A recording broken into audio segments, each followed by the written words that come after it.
ಈ ದೇಶ ನಮ್ಮದು, ಈ ದೇಶದೊಳಗೆ ನಾವು ಯಾರ ಪರ್ಮಿಷನ್ ತೊಗೊಳ್ಳೋದಿಲ್ಲ.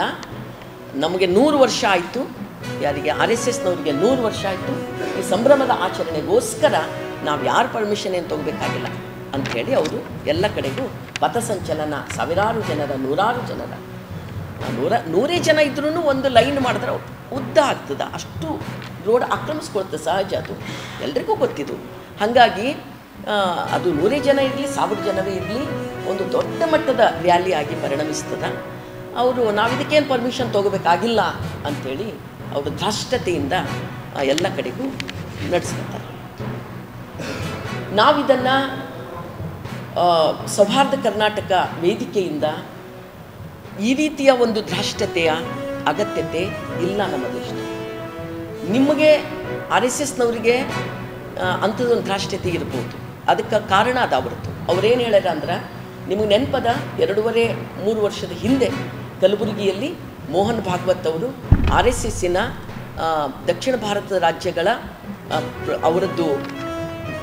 ಅವರ ಪ್ರತಿನಿಧಿಗಳ ಕೇಡರ್ಗಳದ್ದು ಒಂದು ಬೈಠಕ್ ಮಾಡಿದ್ರು.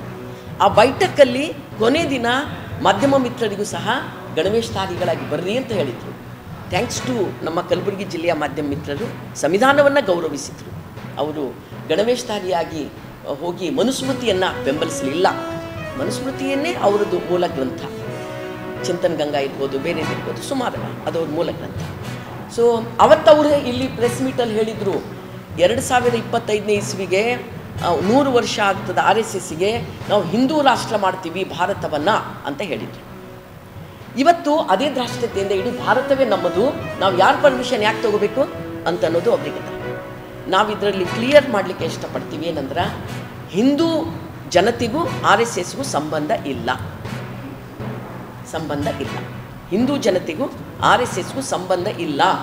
ಅವ್ರು ಯಾವತ್ತೂ ಹಿಂದೂ ಜನ ಸಮುದಾಯದ ಬಗ್ಗೆ, ಅವರ ಬದುಕಿನ ಬಗ್ಗೆ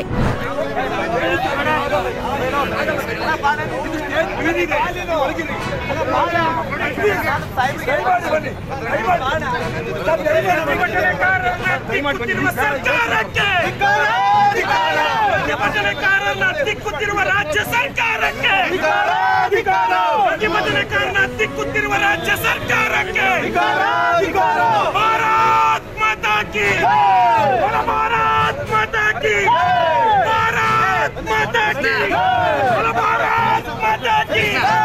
ಪ್ರತಿಭಟನೆಯನ್ನು ದಿಕ್ಕುತ್ತಿರುವ ರಾಜ್ಯ